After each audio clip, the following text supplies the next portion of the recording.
to the Chrishmolish podcast. Welcome back to episode 2 of the Chrishmolish podcast. We're here to talk about... Hold on. We're your hosts. Yeah, that's important. Hey, right? that is important. Excuse me. We're your hosts. I'm Damon. And I'm Wade. You forgot to do the AKA. Wade, sorry. AKA Xenobomb. AKA Space Cowboy. Sorry. And today, we're going to be talking more about the Oscar noms. Last time we talked about... The Substance and Emilia Perez, and this time we're going to be talking about Dune 2 and Wicked. My God, just a nice little 1-2 punch. Nice little 1-2 punch. I mean, I will say, I enjoyed Wicked more than. Oh yeah. We'll get to that when we get to it, but and because we had to watch Dune Part 2, we also had to watch Dune Part 1. We were uninitiated. And so, yes, we had to watch both parts. And with that in mind, this took up so much time. So much time. So much time. These movies are unrelentingly long. They're both I know Dune 2, I got the runtime here. Dune 2 is 2 hours, 46 minutes. And I assume Dune 1 was 2 hours, 40-something minutes as well. I think it was probably a little bit shorter, maybe 10 minutes shorter. But Feels still... Right. But about 5 hours. Yeah, in total, yeah. There's a lot of time that we sacrificed to fucking Dune. And to all you Dune heads out there, I mean, more respect to you, but this was... Golly, this is a lot. This is a lot to comprehend. Get through. I was telling Damon before we started recording, I'm not really into these house faction warfare things, mostly because I feel like I get lost / caught up in all the names and shit like that. So this was definitely a little bit of a challenge, especially with trying to get all the notes in. Oh, absolutely. So yeah, this is gonna be a task, a little bit of a task for me. So excuse me if I'm trying my best here, guys. We're trying our best with this one, and I think that's what's important. Yeah. Do we want to talk about the first Dune before? Yeah, I think that's probably a good way to start. The best place to start is at the beginning. Yes. Who said that? I think it was said by LeBron James Jr. Okay. He has a son, right? Yeah, his son's name is LeBron James Jr., right? Yeah, it's Bronny. Bronny! That was said by Bronny. Thanks, Bronny, for that great quote. Thank you, Bronny. Thank you, Bronny. Love you, Bronny. All right, we ready to get into I'm ready to get to this Dune stuff. I don't even know where to start. So also, here's a disclaimer: we have notes for this. We have notes for these movies, but we don't have notes for the first one. So we're going straight off the brain. That's not the focus, so that's fine. Yeah. But. So the first one, you have Timothée Chalamet as Prince, or what is he, Duke, something. Paul Atreides. He's something. He's royalty, and his mother was a Bene Gesserit. Bene Gesserit. Bene Gesserit. Yeah, so that's Continue. So that's high priestess type deal. They have magic and shit. I don't know. This fucking movie was long, and yes, it was so much to comprehend, so much to take in, and I don't know. Maybe I'm just smooth brained. Maybe the capacity of my mind has its limits. And I don't think you're alone. I felt the same way. Okay. Yeah. Because Jesus Christ, this movie's long, man. This movie's long. War stuff happens. Paul Atreides is pretending to be Jesus. Even though he knows he's not Jesus. He knows he's not Jesus. His mom knows he's not Jesus, but she's pretend to be Jesus. His father dies somewhere in there. His father died. Because he was trying to he's a good guy, I just want to protect my people. And I want to whatever. I want to get sanctuary for these people. Yeah, I want to have a sanctuary for these people where we can get the spice. Just get the spice for all people. That's another important thing we should have mentioned. The spice is like the stuff that we're all going after. That's the resource. Spice is how you do like space travel. Yeah. And it's a drug. Yes. Which is crazy. That causes hallucinations. It does it all. It's crazy. It's insane. These movies are crazy. Yes. But like, I'm gonna be honest. If I'm being honest, I was bored a lot of the time. And it may have been out of ignorance. Maybe it's like a lot of information coming at me and I'm like, you know what? Maybe I don't want to learn about any of this. I mean, no, but I do think that's valid because it does feel like a lot of the times it's a weird balance that I just don't feel like it hits because it's like I'm getting this information by people talking about it. And it's odd because I think there are some good world building moments in both of these movies. But it feels like a lot of the information that I'm getting is just because two people are talking. Mm-hmm. And that's pretty much it. Yeah. Like, you know. They're not really showing you. They're telling you. And I'm just like, okay. Sure, I guess. I mean, yeah, that is how that works. But there has to be other ways to do it. There just has to be. Absolutely. But yeah. To really wrap up the first Dune here. I'm sorry, we don't want to get really in depth because we want to go in depth with the second one here. We end off with Paul ends up with Stilgar's group. Stilgar is Fremen. He's the leader of a Fremen freedom fighter group. Not even freedom fighter. I guess they're just renegades. I guess all Fremen are freedom fighters. I guess that is their planet. Yeah, Fremen. Yeah, Fremen. If we didn't say is the planet, did we say what Fremen are? No, we didn't say what anything is. We're all over the place with this. I guess so. They're on Arrakis. Yes. The Fremen are the people of Arrakis who are like, the spice is ours. We don't. Why are people taking our spice?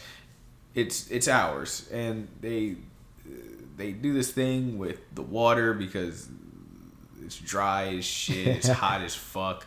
So they like suck up water from people, like dead bodies. They just suck up all the water. Yes, which I thought was actually kind of cool. And they don't cry. As a sign of respect, they spit. Yes. They're giving you their moisture. All that good stuff. And that's just a little bit about the culture. So you're welcome. It's just a little bit about the culture around these parts. But Paul joins the Stilgar's group, and he becomes one with the Fremen through that. Well, no, that's actually more so Dune 2. Let me go back here. He joins the group, and he fights the one dude, the black guy. Yeah, he kills that guy, Jonas. Yeah, Jamis. Jamis or Jamis? I mean, Jamis or John Nis? Jamba Juice. M? Jamba Juice. Okay. He killed Jamba Juice. He kills Jamba Juice. And that's pretty much how it goes. Everybody's just like, oh, okay, he's part of us now. He a good fighter. He one of us. So he's part of Stilgar's group, and that's pretty much how the movie goes off. I feel like we're missing a couple things in there. We're missing so many things. Yeah, Jason Momoa dies somewhere in that movie. Yeah, Jason Momoa dies. Spoilers. I mean, if you're watching this, we should have had a spoiler alert at the beginning. This is the first Dune. This came out in like 2018. Yeah. So you're late, man. You're actually late. I don't know when Dune 2 Unlucky. Came out. Hold on. Let's do some fucking research around here. Jimmy, pull that up. We don't have anyone named Jimmy here, so while he looks that up. Dune Part 1 came out in 2021. Oh, you're a fast texter. Thanks. That was really quick. But you said it came out 2021? What did you say the first 2018? I did say 2018 the first time. Wow, that's really early. I didn't even think about that. I really think about like everything came out in 2018. Everything came out 2018. When did... No, oh my god, I'm going way too far back. I'm thinking of the first Avengers. That was like 2012. That was 2012. Good god, where did the years go? Deadpool came out in 2016. Suicide Squad came out in 2016. Civil War came out in 2016. Wow. Okay, that's a lot of movies. The point is, Dune. You said 2021, right? Yes. Yeah, that's when that came out. I'm trying to think, is there anything else really important that we need to... Josh Brolin's character is thought to be dead. And yeah, the Harkos are the Harks are the bad guys. The Harkonnen. The Harkonnen. I just call them the Harks. The Harks. The Harks. Yeah. Jesus, that Sorry. sounded guttural. Yeah, sorry. But yeah, they're the bad guys. You're ready to get into the real part of the movie here. I mean, the real part of the podcast. Here's what you guys all came for: Dune 2. Dune 2, baby. Dune 2. It's definitely a sequel. Like, if you haven't seen the first one, you're not going to understand the second one. Mm-mm. Like, truly. Like, it picks up immediately. Right there. Right after the first one. And it's like, not let wow. up. Like, I think there's a little discretion of this is some time after, because, like, you know, they're doing their thing. But I don't think it is. I don't think it is that much time after. It's literally, it's right next to each other. I mean, it's like, if you didn't watch the first one, you don't get it. And if you did watch the first one, they're immediately giving you new information to, start off. You know what I'm saying? Because I remember, like, my first note here is just Florence Pugh. Like, because she was the princess of the... Is it the Harks or is it a different house? Are they a different house? They're a different house. It's Christopher Walken and Florence Pugh. Yeah, they're like the representatives of... I don't even remember what their house's name is now that I'm thinking about it. I don't either. It's something. I thought they were the Harks. They're not the Harks. But they fuck with the Harks. Yeah, they fuck with the Harks. They're like kind of like the father of the Harks. Not in a literal relation, not in a literal sense, but more of that relationship. Where it's like they're in charge of them, sort of, kind of. I think. Yeah, I guess. It's kind of like that. These relationships are really something. Yeah, lots of names to keep up with as we get through this. Where do we go from here, man? There's just so many. Like I think it's interesting that like these movies they definitely feel like they were based on books. Like you can tell with like the writing, you can tell with the storyboarding, like you can tell like, oh, this was written out by someone a while ago. Yeah. You know what I mean? Like yes. And look, I like books. I like movies about books. I like movies based off of books. But sometimes I don't. That's the end of my thought. I don't like books. Ooh. Yeah, hot take. Books suck. When they say hit the books, Wade punches. Oh, I'm kicking, I'm punching, I'm throwing bows, knees, I'm headbutting. Just any sort of strike you can think of, I'm giving it to that book. Mm-hmm. But yeah, I do. And you know what? Actually, good point about the whole books thing, because like I said, there's good world building here. And I think this also happens early on. Because even though this is like good and bad in a weird way, because Stilgar, who is, again, the leader of the Fremen group that Paul's a part of, he has this thing where it's like when they're moving around, sometimes he'll like mimic bird calls to, you know, communicate with his Fremen group. And I think that's cool, except that they're on a desert planet. And I'm like, I haven't heard any birds on this planet. Ooh, you're kind of cooking. So I'm like, if you hear a bird call, I feel like you should automatically know something's up, because there's no other birds there. Yeah, I didn't see any other birds. I saw like the mice and stuff. But yeah, I saw the little like sand mice and shit. Huh. I didn't think about that. Like the only other fauna we really see is, like you said, the mice and the fucking sandworms. Unless I'm missing something, somebody's gonna definitely comment and be like, "You forgot the bug of life, dumbass." I'll be like, "Oops, you forgot the boongalas." Yeah, the good old boongalas. But yeah, I just thought that was interesting because like I was just listening. I'm just like, it took me out because I'm just like, there's no birds. There's literally no birds. I remember at some point, because when we're first into it, we're just kind of getting introduced to how Paul's kind of settling in to everything. They show how they do funerals, which I also thought was cool. They wrap them up. Mm-hmm. Like you said earlier, they get water from their bodies. So like they make sure that's not wasted. They kind of like, if I remember, they like jab a device into their chest and it like sucks up their moisture. I think that's cool. Yeah, so that they're they're absolutely, that stuff is really cool. Yeah, so that they're using like all of it. I think that's fine. And then and then I'm pretty sure like when it is like a funeral, like they pour it into like that big pool of like the water. Do you remember? I don't think so. You said the pool of the water? Yeah, like it was like this big reflective like pool, and it was filled with like thousands of gallons of water, and it was literally like water of life or some shit. Do you not remember that? I don't think so. Oh wow. I don't think so. Oh man, oh man, oh man, oh man, oh man. Golly. I'm not gonna lie. Like I'm looking through my notes, and I'm just like I'm kind of just bitching and moaning in some of these notes. That's funny. I have a note here because they speak in different languages. They use like their native tongues. Yeah. A lot of times, so like when Stilgar's talking to his people, so like I said, sometimes he'll use bird communication. Other times they'll speak in, I guess, Fremenian. No, it's something else. It's something the language of the Fremen.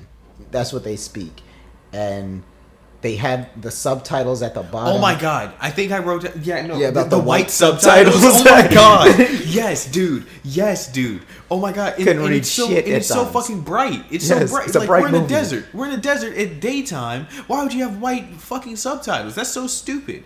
It was certainly a choice. There would be times where it's just like I just don't know what that says. I can't help like, it. I literally like there were times where like they were saying something I couldn't read it. I just couldn't read it. And that was really cool. But fucking hell here. Okay. Yeah. So No, throughout the movie, I wrote a note that the religious the religious contextualization is insane. I did too. Yeah, I have a note that just says oddly religious for a space opera. Yeah. Like it's very interesting. Which what is it? Messiah? Mosaic? Mosaic? Mosaic? Mosaic's different. I think that's an art thing. That's an art thing. Yeah. But I do see what you're talking about. Yes. And I think we pointed out before that Paul knows that he's not like the one that Stilgar thinks he is. The chosen. Elon Gao. Okay, go ahead. You got it. Come on now. Lazan Gao Alhib? Shit, maybe. That's as good of a guess as Hold on. That's a better guess than I'd give it. Dune. I thought you were saying lasagna somewhere in there. No. This is the name for the chosen one. What Stilgar thought Paul was, correct? Yes, chosen one name. Yeah, that language was whooping our ass at times. Ooh, Lisan al-Gahib. Say that one more time? Is Lisan al-Gahib. All right, there he is. So Stilgar still truly believes that Paul is the Lisan al-Gahib? Yeah. So that's what he thinks he is. And Paul's like, he's like, that's not me. But Stilgar's just like, no, it is you. Yeah, no, for real. And there's even people in the group who are just like, bro, that's not him. Like I think Chani. Yeah, Chani's one of the main ones. Oh yeah, Zendaya is in the movie. Yes. And she plays Paul's love interest, and also like basically the opposite of Paul, where she's like, no, he is. There is no prophecy. He's not him. Yes. They're like, this is all propaganda. Like, and she's really stuck on this until they start kissing. Yeah, until they start kissing. Then she's like, maybe he's not that bad. Even though, to be fair, she is based because she's right. Like, I mean, yeah. She caught on to it, and she's like, this guy's a faker. You're a great big fake. You're a great big phony. I'm so sorry. That was so bad for audio. My throat got really scratchy there for a second. I need your water. I'm so sorry. Yeah, I'm going to go get my water. Keep the people going with the plot. What should I talk about? Give me a topic. As far as the plot or just anything? Just anything. Oh, Jesus Christ. I don't know. Fucking... just name anything. Fucking lasagna. I don't know. Oh my god, I love lasagna so much. I need to learn how to make a lasagna. Since I don't really eat red meat.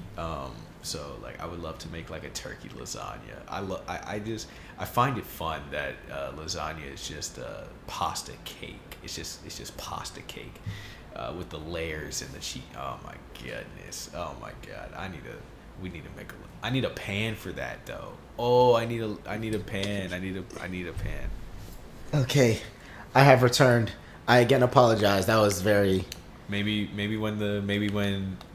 Hey guys, like maybe when like we start to blow up and like you guys start like sharing the videos and like all of that. Maybe when we get enough subscribers, I can make a lasagna. Maybe I can buy a pan. You're still going on about lasagna. I was wondering where you were going. Maybe I can buy a pan with the YouTube money. Okay. For lasagna. I apologize for the cough. That was very fucked up of me. But yeah, we're back. Thank you for that lasagna lounge moment. Oh yeah, no problem, man. I'm glad. So yeah, Paul knows he's not him. Stilgar wants it to be him. Chani's like, that's not him. And his mom is like, you need to be him. I completely forgot that his mom was there. Also, this is a complete side topic, but I thought it was very hilarious how you have all these wild names and then like it's just Paul and Jessica. Yeah, no, that's for real. Where it's just like Paul and his mom, Jessica. That's hilarious. And she was like Jessica is an oddly important character, even though she doesn't. I can't explain. She doesn't. She doesn't feel like she does a lot, but she has so much stake in the movie. She has so much stake. I guess it's because she's pregnant. Yeah, she's pregnant with what is actually the Messiah. Yeah. Basically, the real chosen one that they think Paul is actually who Jessica is pregnant with. Wow, that was. Sorry, I was grabbing my pencil. I'm sorry, guys. Okay. We're doing great this podcast. Okay. So yeah, Paul and Chani. I wrote that the Paul Chani love relationship felt a little bit tacked on. Oh yeah, no. At points, because it's just like you said, like she's so against him, but then at the same time she's like, you're kind of hot though. Like yeah, no. It's like, oh okay.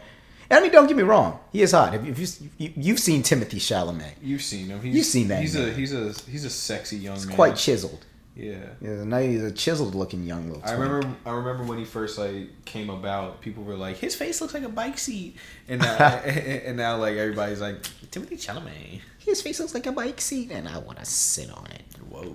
Yeah, that's where that came from. Yeah. All right, but yeah, so he's trying to initiate himself into Paul is still trying to initiate himself into the group and all, and he's going through a couple of tasks. I don't remember if we saw all of them. I don't think we saw all of them, but one of them was crossing the desert, and I remember we were confused on if it was a dream sequence or not. Yeah, so which was weird. The thing about him crossing. Oh wait, no, that wasn't his last quest. I thought it was. No, I remember what his last quest was. Yeah, his last side quest. But that was one of his quests. It was to cross the desert by himself. And an important, also good world building note is that when they cross the desert, because there's sandworms who are attracted to pulsating vibrations in the ground, they do I think it's called Fremen stepping. Yeah, the Fremen step. The Fremen step, where which is a hard ass name. Yeah, the Fremen step is clean. That's that clean. is clean. If we could get a dance going and call it the Fremen step. Yeah, where they kind of slide around and then they step, slide, step, slide. It's basically so you offset. Yeah, it's your rhythm. Yes, it's rhythmless movement. Yeah, and so Paul's main objective they give him is to cross the desert by himself. Now, when they said cross the desert, I was confused on where do you? It's all desert. Because it's all desert. How far do you go for you to cross the desert? I mean, he knew, or maybe it was just to spend a night in the desert and we misheard. But no, they definitely said cross the desert. Okay, but yeah. So he does that, but the thing is, it's Paul fucking Chani's just shows up. Yeah, she shows up and has a camp. Yeah, she just shows up and she's kind of helping him out. And I remember we were like, is this a heat stroke thing? Is he failing? Yeah, that's what I thought it was. But I mean, he does come back, and I wish we could explain it more, but this is kind of how it is. Yeah. Unless maybe it's not how it is, but I'm pretty sure this is just how it is. Chani helps him, and he completes the quest, and they're good to go. He was supposed to do it by himself, but he simply didn't. And they just got out of it. I think, was that also when they attacked a fucking was it a Harkos fucking vehicle or something, or was that later with a rocket launcher and shit? They had a rocket launcher. I think that was after. Okay. But I do remember that the last quest, unless I'm missing anything. Do you know if I'm missing anything before I get to what the final quest was? I think I know what the final quest is. Okay. So we're good to get to that before. I think so. Okay. So the final quest was for him to both summon and surf a sandworm. Yes. Which is cool. And not gonna lie. In my notes, I don't have that he surfed the sandworm, because I knew that happened. What I have in my notes is sandworm foreskin. Fair. Because you had to peel back the skin on the sandworm with the hooks to like navigate them, and it looked gross. It was gross. It was very detailed. And it looked like foreskin. Yeah. Like sandworm foreskin. And so usually if they ever want to summon a sandworm, like artificially, what they do is they have these devices called thumpers, which they just like stick them into the ground, and it like it does like a doom, doom, doom, doom, like on rhythm, and it'll just summon a sandworm by itself. But in order for Paul to pass this test, he couldn't use a thumper. He has to do it like himself. So I think he just starts like pounding the ground. Yeah, he pounded the ground, and he was trying to call they were like, call a big one. Yeah. And he called like the biggest fucking one. Like the biggest fucking one that they've ever seen. So it's like, it's just like the biggest fucking sandworm that they've ever seen. And Chani's like, she's like, oh my god, yay. This fucking. Go Paul. Yeah, go Paul and shit like that. And fucking, it's like, it's cool. And I had this note at the end because I was so confused by it. I'm just like, they never explained. We see how they latch on to them and everything like that. But how the hell do they get off of these goddamn worms? Don't know how they get off. They never show any of the characters getting off the worms. And I was like, what the fuck with this? Yeah, no, that's insane. Yeah, they're on it 1 second, and then next second they're just off. They're off it. But yeah, they do that. And eventually they're just like, oh my god, you did it! You summoned the worm! Yeah, let's go! And I think that's when he's initiated. Yeah, I think that's he gets initiated. He gets like a new name. Whatever that name is, it's like something. It was like, it's in the Fremen tongue. It was Asul and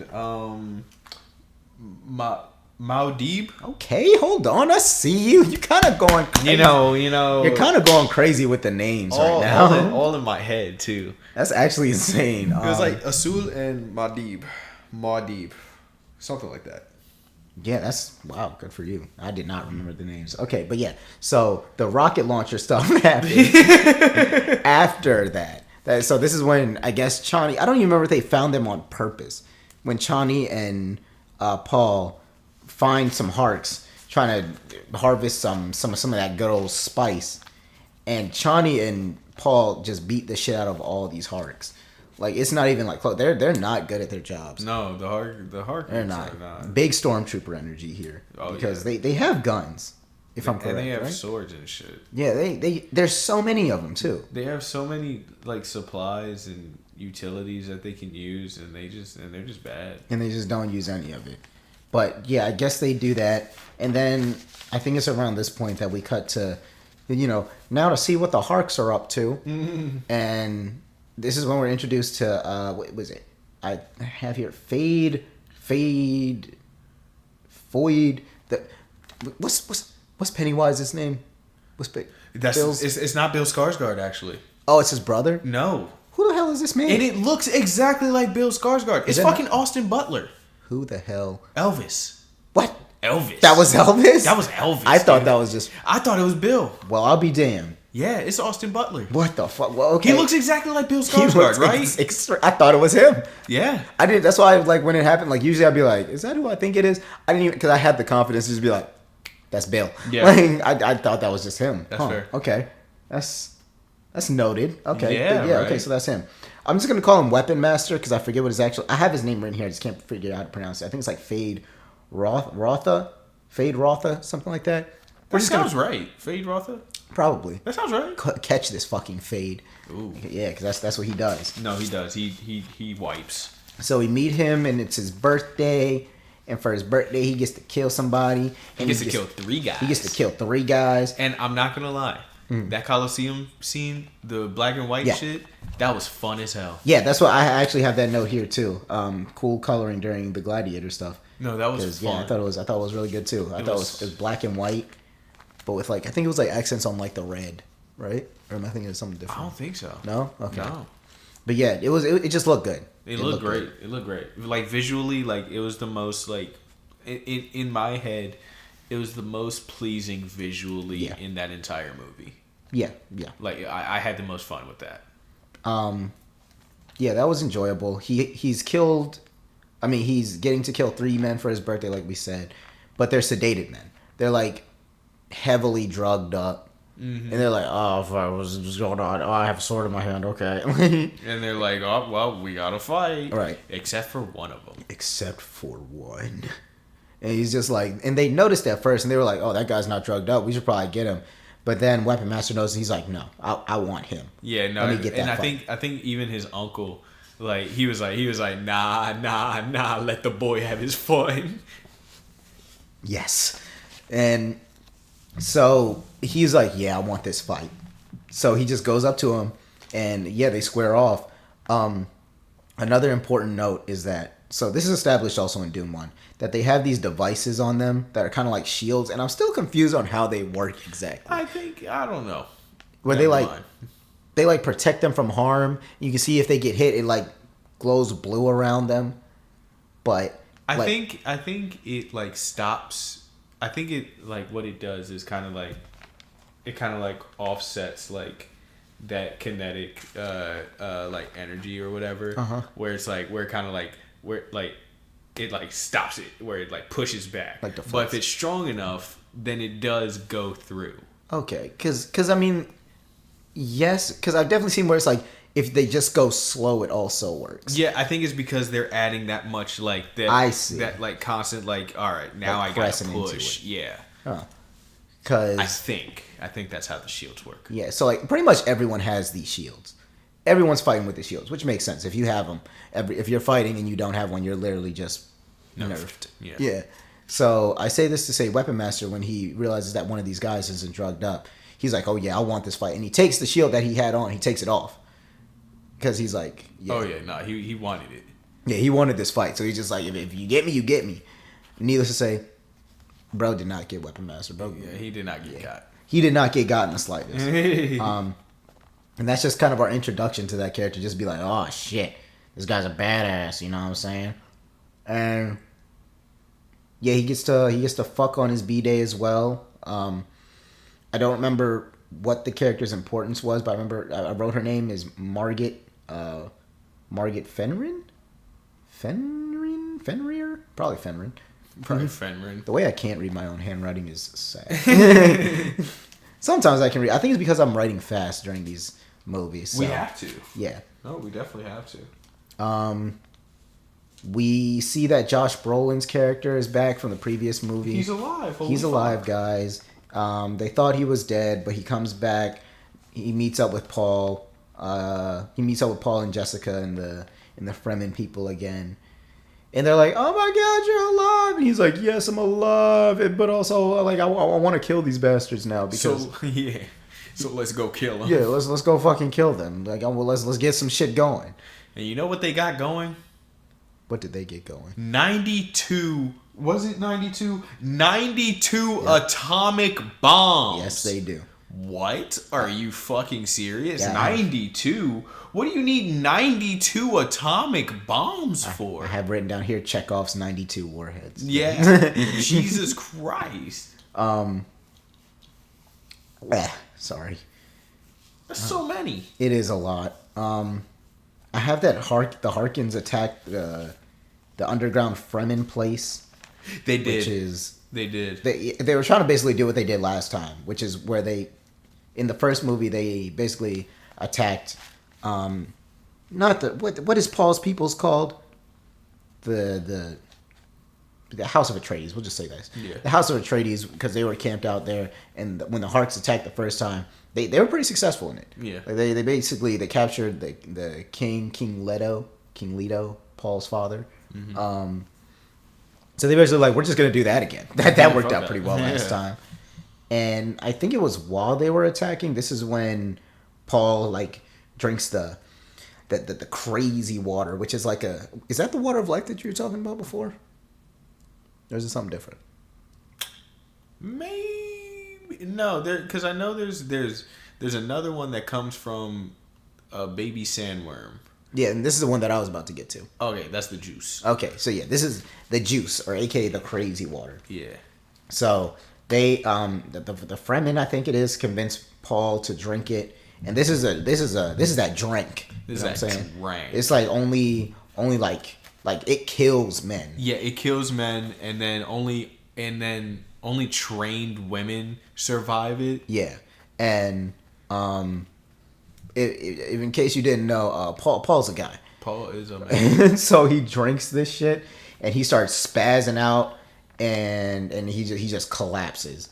And he fucking dies. Yeah, he basically fucking. He goes into a coma. Okay, yeah. So yeah, he drinks the water and he just goes into a coma. They wanted him to drink it because like they're like, you need this power. If you can get through this, you're gonna be so cracked. You're gonna be so fucking cool, dude. I don't know. Did we mention that it's like specifically that this water that they're drinking is baby sandworm spit? Did we specifically mention? I know we talked about it a little bit, but no, we did not. Yeah, that's how they get it. They get a baby sandworm and they just say, "Come!" Yeah, they just like choke it up and then they just then they just get it. Yeah. And those baby sandworms don't get they are still big. They're still fucking because sandworms themselves are fucking huge. So this baby is like as big as a dog. Yeah, it's a big ass baby sandworm. Not like a big dog, but like a small to medium sized dog. It's still big. It's still big. large. A large worm. Yeah. So, oh my God, I'm so. Yeah. Let me stop. Let me stop being a little piss baby about this movie. Let me fucking muscle up here. I'm sorry, it's just Dune 2 is a movie. So he drinks the crazy water, and I literally wrote down here that I'm looking. It says Paul drank the crazy water, and Anya Taylor-Joy's here now. Yeah, I wrote down Anya Taylor-Joy. Wow. Yeah, because I didn't realize that was supposed to be his sister. Yeah, his sister, all grown up, the baby that Jessica's pregnant with. That he was seeing like a premonition of her like later. So that's gonna be Dune Part 3, guys. You know, all my people out there, my Dune heads out there, my Dune dudes and my Dune dudettes. Do you know what it's called? What? Dune 3. What do you mean?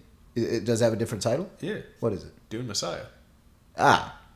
Well, then if that's the case, then yeah. Looks like someone's not a Dune head, not a Dune dude. I'm actually not a Dune dude. Sorry, guys. Yikes. Sorry, guys. Sorry for party rocking.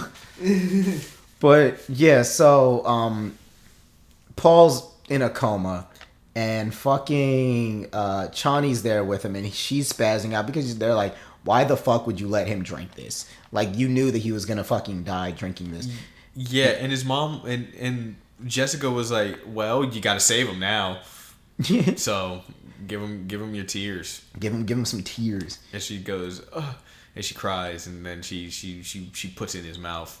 That sounds crazy. It's pretty hot. She puts the tears in. She wipes her tears and puts that in his mouth. Yeah, and I tell you what, that revitalized the boy. It did. Woke him up. He got up and he was like, "I know how to stop this.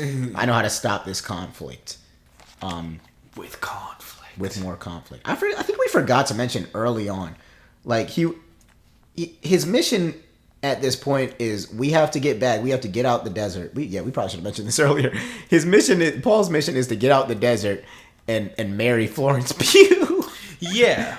Florence Pugh's character, in case we forgot. I mean, we mentioned it, but just in case you forgot, is the princess of the daddy house of the Harkos. The Harks. Jeez, I keep calling these people something different every single fucking time. But yeah, that's his mission. And so he drunk the water because he's like, this is going to help me. I'm going to be so cool. I don't even remember, man. It's okay, wait. Okay. But yeah, he's rezzed by Chani, and now he basically is. He is Lisan al-Gaib. Yeah. In a lot of parts, because now he's Fremen. He's part Fremen, Hark, and fucking. Yeah, because his his mom is after he drinks the juice, after he drinks the crazy water, he finds out that his mom is actually the daughter of the Baron, and the Baron is the Harks, the leader of the Harks. Yes. So that's crazy. Yeah. So Swordmaster Fade. What's his last name? Rothia. Fade Rotha. Yeah, Fade Rotha. Fade Rotha is Paul's cousin. Yes. Cousin. That's your cuz. You know what I'm saying? I forgot to mention that. I kind of buried the lead there with that. My fault. That's okay. But yeah, so he's part Fremen, Hark, and Atreides. He's got them all in him. He's all of it. He's all three of them. He and he's Ben Jarrett. Oh yeah, Ben and Jerry. Ben and Jerry's. He's part Ben and Jerry's. He's part fucking ice cream. So yeah, and it's just in time because now they have time to ride these fucking worms into war. Yeah, they do. And that's exactly what they do. They ride them into war against the Harks. We got a scene with, was it Josh Brolin's character and Raban, who's played by Dave Bautista. I believe those are the two that fought, right? Yeah. I remember Batista getting a lame-ass death. Yeah, that's what I was going to say. That death was lame. The fight was lame, and the death was lame. I don't even remember it. It was not memorable. Didn't he just get, stabbed? I think. It was definitely, for what it was billed to be, because this was, Josh Brolin getting his revenge. I guess it wasn't, the biggest built-up thing.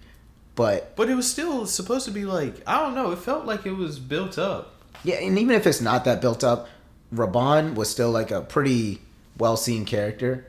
We saw him a lot throughout the movie. Oh, so much. He had a lot of exposure. So it's just okay, he's a dirty, angry bastard that we want to see get killed. Yes. We did see him get killed, but it was just oh wow, that was it. He's just up out of here. Bye, Batista. Goodbye, I guess. And Yeah, he just got fucking killed. Oh yeah, that is my second note here. It says Gurney just fucking killed him. That's it. Gurney is Josh Brolin's character. That's his fucking name. Nice. And I think from there, it's just when we get the final fight, right? I think so. The final fight between Paul and Big Cuz Fade. Big Cuz Fade, the Weapon Master. And I do have here that I thought the choreography here was actually good. Oh yeah, the fight was during this amazing. Fight was actually good. The fight was amazing. Yeah, and this is in a room. It's everybody's basically watching this damn fight happen. They all just kind of make room because, excuse me, trial by combat. Yeah, it's trial by combat. Paul and the House of I still can't remember what they're called, but Christopher Walken and Florence Pugh's house. They're pews. Yeah, Walken Pugh. They're all together, and Paul lets it be known, I want to marry her. And Chani's just whatever, bro. Yeah, no, for real. Because she was already kind of bullshit about the whole thing, but now that she's actually seeing it happen, now she's really not here for it because she loves him or whatever. She loves him, But Paul's just well, I have to do this for the better good. This is gonna help with peace or whatever. So yeah, and he's yeah, you can marry my daughter, not until you fight this nigga first, and then it's Fade. And then Big Cuzzo. And they fight good too. They do fight good. It's some good old hand to hand, just light and little knife combat. There's a point where it's Fade stabs the shit out of Paul. Oh my god! At one point, everybody's just oh fuck, Paul, no! It's a pretty good stab. Yeah, no, it was. And Paul was no, I ain't done. He's I'm good. But believe it or not, guys, Paul wins. Holy shit! I know. Maybe it's because Paul is literally that guy. Yeah, he's literally all three races. He's the only nigga in this show in this movie that's all three races. That gives you some power, you know what I'm saying? Gives you a lot of power. Gives you so much fucking power. But yeah, and then that's how the movie pretty much goes off. After Paul kills Fade, he takes Florence Pugh's character's hand in Mirage. Yeah, but the other houses don't respect his leadership anymore. Yeah. The other houses are yeah, okay. So he's well, now I got to go to war. I don't remember at what point the other houses even showed up, but they showed up during this fight, and they were just all surrounding the planet, I guess. Mm-hmm. And the only reason they didn't interfere was because those 92 warheads. Yep. Paul basically said, if y'all fuck with us in any way, I will launch these on these spice fields, obliterate, and we're all fucked. Just take us all down with us. Take you all down with us. So yeah, the other houses don't respect him. So in an effort to end the war, he started a war, Yeah. and we'll see how that goes in Dune Messiah. Yes, right? sir. And yeah, that's the Dune 2 movie.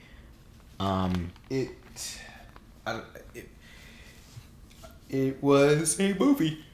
I tell you what, Excuse me. it certainly was a movie. I have a couple final thoughts here. Like I said before, it had really good world building. And you could tell, like you were saying earlier, that how it comes from a book. I think that's where it had big strengths.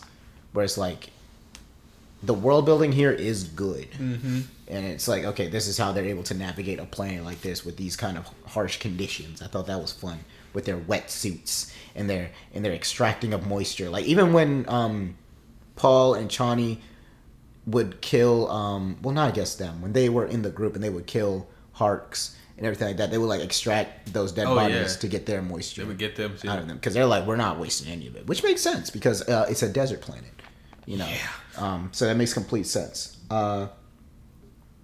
I said also, I mentioned here, like you could tell I was like picking for straws for positives with this movie. I was just so glazed over. Yeah, not gonna lie.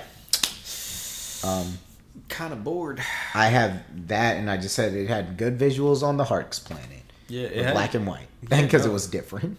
Like the visuals are good. The visuals are always going to be good, but Jesus, like, and it feels like it should be watched with the first one. Like it should be watched consecutively, but the runtimes speak so otherwise. It runs against it in a bad way. Because Yes, you do want to watch them back to back. That's the best way to experience them, but that's a lot of time. that is commitment. an undertaking. That's your day. Yeah, another note that I have here. This is going to sound like a little bit of a hypocritical one because on one hand, all these names and things get me confused, but on the other hand, I feel like a lack of knowledge on the other houses kind of hurts the movie because it does feel like it's just a 3-faction. Yeah, we're only really seeing one side of things. Yeah.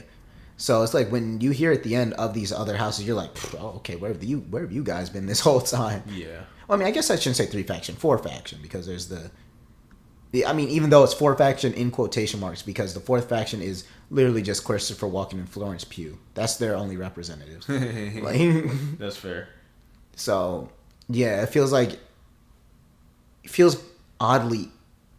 I don't know if empty is the right word to use, but I'm gonna use it anyways, just because I can't find another one. Where It's just not like, as filling. yeah, Yeah. because it's just like, okay, that's it. Especially when you hear these other ones are here, so it's just like, if spice is so important, and this is the only planet with spice that we know of, I'm guessing. Yeah. Why isn't anybody else like a little concerned? Like, why don't we all want to have some say in this, especially if this is like war? Well, I mean, I guess we're about to get that, which is why maybe Dune 3 will be the best part. Because now we're getting that real faction warfare shit. Even though that's probably going to mean I'm less able to understand what the fuck is going on. So, give and take, really. I mean, there's supposed to be like a show. Dune Prophecy. There's a fucking show? Yeah. Jesus Christ. Okay. But yeah. So, yeah, I have that one. What's the last note that I have here? Yeah, the last note that I have is most of the fight scenes were just kind of whatever, except for the last one. Yeah. All the other fight scenes just felt very, very just like, they weren't bad, but it was nothing like crazy, nothing memorable. Yes, it's crazy that the only fight scenes that I liked were the only fight scenes with Austin Butler. Yeah, no, that's fair. Because I mean, I guess he's the combat man, so he has to be good at combat. So you actually like pay attention when he's on the screen, when he's fighting on screen. Because everything else is just like, okay, sure, like this is they have to get the fighting out, but it's just like it felt like generic, just like army fighting army. And it's just like, you can pay attention to what's going on, but it's like the camera's moving so much and there's so much going on. It's like, it's kind of hard at times. Yeah. Those are my final thoughts on the movie. You can go ahead and air your grievances. I mean, no, I don't really have any grievances. I was just kind of, I can respect the movie. I can respect it. But is it for me? I don't think it is. I don't think Dune is my cup of tea. There is a lot of world building that I like, but it just feels, yeah, it sometimes it just feels like we wanted to make this book into a movie, so we made this book into a movie. We don't really care who wants this. You know what I mean? We don't really it feels it feels self-serving in a way, but in a way where it's like there's actual passion in it. Yeah, I do wonder if I was a true Dune dude, like to all my Dune dudes and dudettes out there, like how do you feel about this movie? Is this movie like scratching that itch for you? Yeah, like how do you guys feel about Dune? And is the original Dune better than these Dunes? Right? Like, are either of these actually doing it for you? It's just like, oh, they missed this part, or this character's not supposed to act like this or look like this or whatever. Like, what's everybody's thoughts on this? You know? Yeah, please let us know. Please let us know. Or you can just let us know how much of jackasses we are. That's cool too. Yeah, you can call it small brain, smooth brain, it is whatever you want. It is cool. You know, freedom of speech, whatever. Yeah. I'll find where you live anyways. It's cool. Yeah, we have our peace. But yeah, that's Dune 2. I'm trying to get my rating together now. I was about to say, do you want to rate this bad boy? Good God Almighty. You want to do your rating first, and I'll do mine after. Sure. Honestly, we're doing it out of 10, right? That was out of 5. We can do it out of 5. Yeah, we can do it out of 5. I mean, the other ones are out of 10. Oh, well, that's the case, then we're doing it out of 10. Okay. If I'm being honest, like I liked it, but like I don't like it as much as I think I would. It's not my Star Wars. It's just not my Star Wars. Star Wars is already my Star Wars. I see. You know what I mean? Yeah. Man. I think I'm gonna have to give it a 6. A 6. I think I'm gonna have to give it a 6. It's not my Star Wars. It's like, man. Because like I don't even like Star Wars like that. Not to say that it's bad. It's just never been my cup of tea. Right. I can definitely, but it's like I can see the appreciation for Star Wars. I'm not really seeing where the appreciation comes from with Dune. And again, this could just be my interpretation, because like I just don't think that, I haven't read the books, but it just doesn't seem like it's translated well. Something's like off, and I can't put my finger on it. Maybe I do have to just sit down and read these books. I'm not gonna, but like, maybe that is what's needed here. Yeah. Maybe. I have that feeling too. Oh man, I'm stuck between two scores. I think I'm gonna give this a solid. Ooh, Dune is getting a 4.5 out of 10. Ooh, 4.5. 4.5. I was not really feeling this. That might be a little low. That might be a little harsh. But yeah, that was not. It's so long. It is offensively long. Our Star Wars movies are also long, right? Yeah. Yeah. But they don't feel long. Well, okay. They don't feel as long. Because yeah, I felt some Star Wars feel long though. I'm not gonna lie. Yeah. The prequels feel long. Is this like? Well, I mean, yeah, because I felt every bit of this. So could we call this a prequel? Yeah, this is a prequel. Damn. These were equivalent to the prequels to me. Actually, you know what? Because I've heard some wild shit said about the prequels. I don't know if I want to give that kind of. Oh no, I'm not saying in terms of like quality. I'm saying in terms of like feeling the length. Yes. And I tell you what, Dune, I felt all of your length. But yeah, so I'm giving that a solid 4.5 out of 10, which brings the Chrishmolish score, Damon, to a. Ooh, it's like a 5, dude. Oh my god. It's like a 5. Is that our lowest so far? No. What was Amelia's a 3. Ooh! Okay, never mind. Well, good thing you got a nice soft cushion on you, Dune. It's not like you're the lowest. Yeah, you're not the lowest. Okay. Did you want to take a quick break before we move into part 2? Quick break! Quick break, bitch! Ah! Okay, now we're back. Yeah, we're back, baby. Wade showed me this video of a lady going crazy, like absolute dummy on a fucking tambourine. Like I don't know how she did it, but like she was just going. She went ape shit like it on was that crazy. tambourine. It was crazy. If you want to see the video, it's like I think it's called like I Gotta Praise Him, something like that. It's this old lady singing gospel, and she just goes. If you're watching this on YouTube, I'm gonna link the video. There you go. I'm gonna link it to the description. Yeah, you'll see it because she just went nuts. She went dumb. She was feeling the music.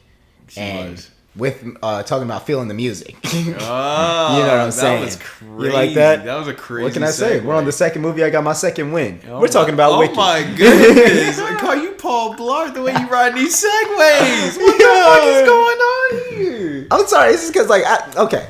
We're just gonna put this out. I enjoyed this movie a lot more than I thought. I was going into this movie like a little piss baby. Yeah, no. I don't like musicals. Yeah. So I was pleasantly surprised by this movie. With that being said, they still had the problem of musicals that I don't like, which is like the movie just kind of stops at points where it's like we just gotta talk, we gotta sing, we gotta get it out, and that does happen in this movie. But I still think I enjoyed it overall. Yeah. I mean, I think overall, musicals like they tell such like absurd stories, and like not they don't really have to tell absurd stories, but they tell like such like whimsical and like fantastical stories where like like if it is a musical, like it's enjoyable. It's just that looming like grace of a movie of a music. Of a music? Of a music. Of a song. We're gonna do a music. Of a song like every 15 fucking minutes where it's like, okay. Yeah. It's like, yeah, you get that feeling like when you see them kind of like start to like get a little bit more like this and then a little bit more like this, and you hear like the notes starting coming, just like, fuck, here we go again. Yeah, it's the same thing as horror movies where like you hear like the little like and it's about to be like a jump scare. It's like that. Yeah. But with music. So, speaking of jump scares, I just saw a crazy jump scare looking at my notes here. Okay. So, the runtime of Wicked, keep in mind, the runtime of Dune 2 is 2 hours 46 minutes. The runtime of Wicked was 2 hours 40. Yeah, I know. Yeah. The difference that I felt between these two movies. Yeah. And going into Wicked 2, I remember bitching and moaning about how long it was. Mm-hmm. But now looking back, that's insane. It didn't feel that long. That's insane that this movie's only 6 minutes shorter. Yeah. Crazy. Wow. Yeah. Actually insane. The feeling of a movie really, really captivates you. I guess so. Yeah, no. It matters, dude.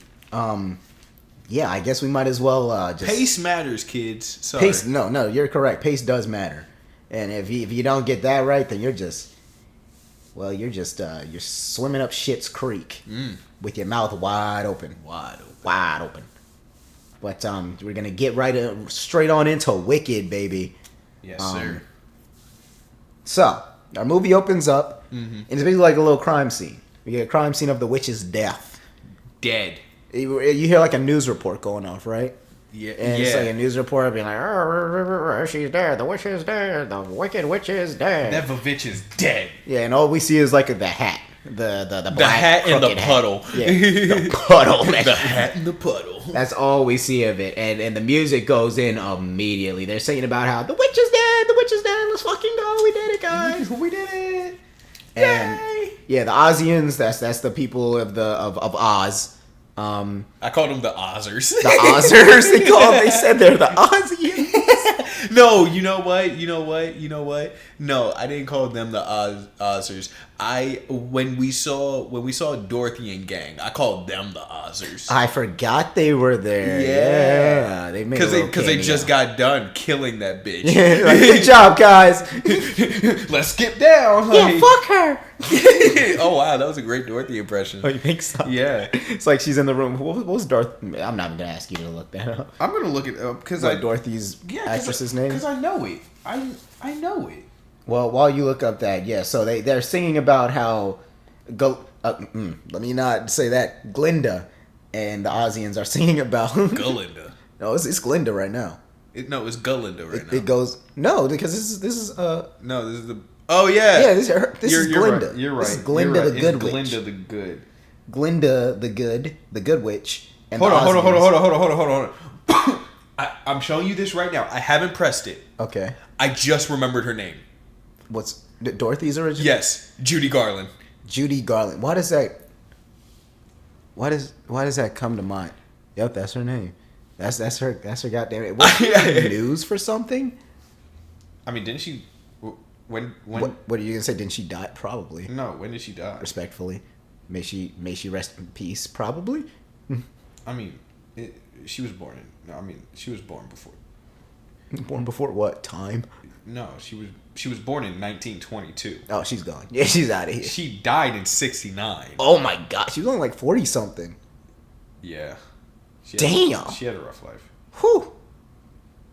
At least she lived. At least she was memorable. I mean, they were giving her like coke during during like filming of. They were giving her something. It's like, guys, I'm tired. They're like, go ahead, get you some of this. This will get you up. Okay. It's showtime. You ready to go to Oz?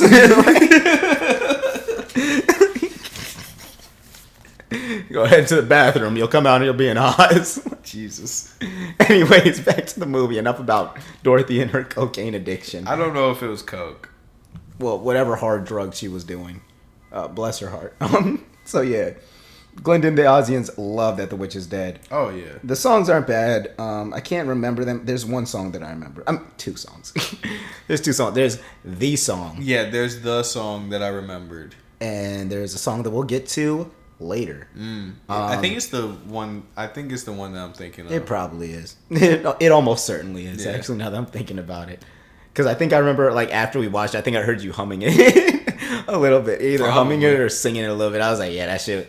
Yeah, got him. Got him too. I mean, it happens every time. Yeah, it happens. A catchy tune. Yeah, they make it catchy, so you're just humming that shit all day long. Somebody's fucking car alarm is going out outside. I don't know if you guys can hear that. If you can hear that, we apologize. If not, then I guess we just sound like we're... No, we don't apologize. The motherfuckers whose car that is should apologize. We can't get them here, so... We can if we try. I don't think we have to do that. Okay. Anyways, so they're singing about how the Wicked Witch is dead, and then we get a little flashback. We get the rewind all the way back, and we get to see how the witch was brought up.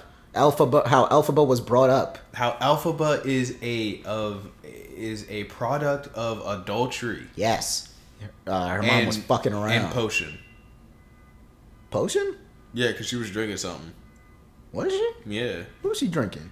Remember, she had the little green bottle in towards the middle of the movie, and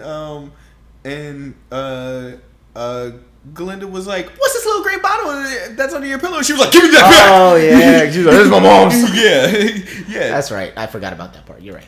But yeah, so Glenda is a product of adultery, like you said. No, not Glenda. Elphaba. Oh yeah, that's what I meant. Elphaba. I said Glenda. My fault. Glenda's cool. Glenda's great. She's living her best life. She's good.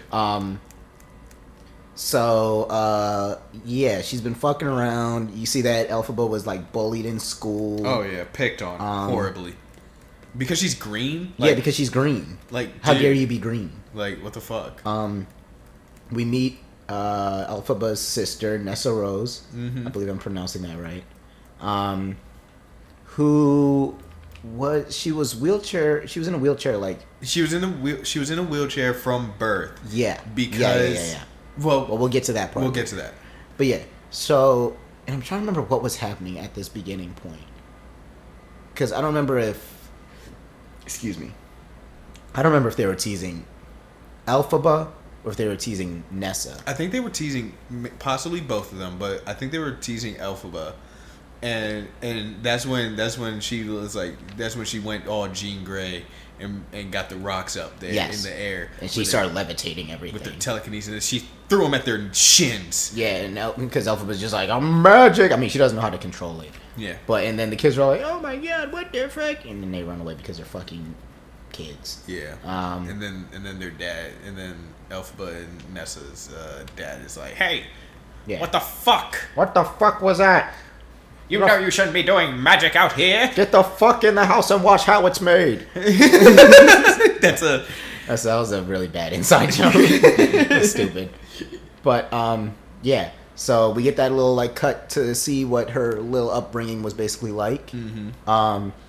And from there, it basically cuts to when they were in college. Yeah. We go straight from Elphaba being in elementary school, I'm guessing that was. If not elementary school, then just like young. Kid. Yeah. And we go straight to when she's in Shiz University, baby. Shit University, baby. Shiz. Yeah. Because they're with the shiz. They are with the shiz. And I'd like to take a minute to just say that if Elphaba is the Wicked Witch of the West. Yes. And her sister, who would also be a witch. Yes. Did Dorothy kill a disabled woman with a fucking house, and that's why her legs shriveled up? Well, I mean, it's not like she did it on purpose. I'm just saying. But if we're staying lore accurate, then yes, Nessa Rose is gonna get a house put on her. She's gonna get fucking housed. She's gonna get housed. She's gonna get housed. And she will be none the wiser. She's gonna be like, "Oh, it's a little dark out here." And then she stole her shoes. She does. Dorothy stole that bitch's shoes. Why she gotta be a bitch? No, she's already got a house on her. I'm not saying she's a bitch. Things are already not looking well for her. She stole that witch's shoes. But yeah, so look out for Nessa Rose's fate in this next upcoming movie. Watch out, kids. Watch out. So yeah, that's crazy. Galinda, No wonder she was so fucking mad. What? That? Yeah. That my fucking sister. Yeah. With a house? With a house? Really? With a house? With a house? Really, bitch? Like, that's crazy. See, now why you gotta be a bitch? I'm voicing Elphaba. Uh-huh. This would be what Elphaba would say to Dorothy. That is accurate. So yeah, they're in Shiz University. Nobody's bitches, by the way. Nobody's bitches. No, nobody in this movie's bitches. Well, until further notice, nobody in this movie's bitches. We're not bitches. Nah, right now, Galinda's kind of a bitch. Galinda's great. She was literally just like, she said, I'm gonna find a cure for your That's what green. I was gonna say. Like, yeah, so, when they meet, like when Galinda and Elphaba meet, keep in mind her name's Galinda. Galinda. They meet, and like one of the first things like that she's like, "Why are you green?" And yeah, she has this whole like routine. Yeah, Elphaba has like a routine. She's like, "No, I didn't eat grass when I was older. When I was younger. When I was younger, yes." And I don't remember the rest of it, but she has like a prepared routine. No, I'm not seasick. Yes, I've always been green. Yes, it's like I think those were the exact probably questions. That sounds right. Yeah, and so she just has a dialogue prepared for this because she gets asked this a lot. And you can tell. Yes, you can. And yeah, Galinda's just like she'll cure Elphaba, and it's just like that was a little awkward. And everybody cheered. Everyone cheered after that. The Galinda glazing in this movie is abysmal. It's crazy. Both the Galinda glazing and the glazing that Galinda does of our next character here, Madame Morrible. Yeah. Because Madame Morrible is basically like the head. Michelle Yeoh. Michelle Yeoh. Oh, that's her. Oh, that's Michelle the actress. Yeoh. Yeah, the actress. Yeah. Okay, I didn't know her name. I recognized her face. Yeah. So yeah, Madame Morrible is basically like the head of the school of Shiz. Yeah. She's head Shiz around these parts. Yeah. And Galinda is like sucking up to her crazy because she really wants to get into the sorcery program and everything like that. She won't be a witch. But she's like, oh my god, Madame Morrible, I love you. That is such a good Ariana Grande impression. That is such a good Ariana Grande impersonating Galinda impression. Impersonating Galinda. But son of a bitch.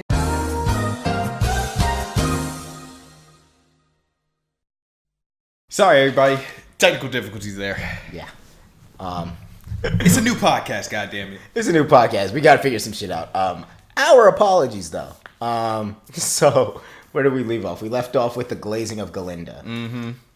So yeah, she's glazing Madame Morrible, and she has her two little friends that glaze her. I forget what her friends' names are. I don't remember either. I don't even think I wrote them down. But she has like it's like a girl and a guy, and they're like all up on Galinda's girl dick. Like every time she says something, they agree with her or they disagree with her if she wants to be disagreed with, and they're laughing at her jokes and everything.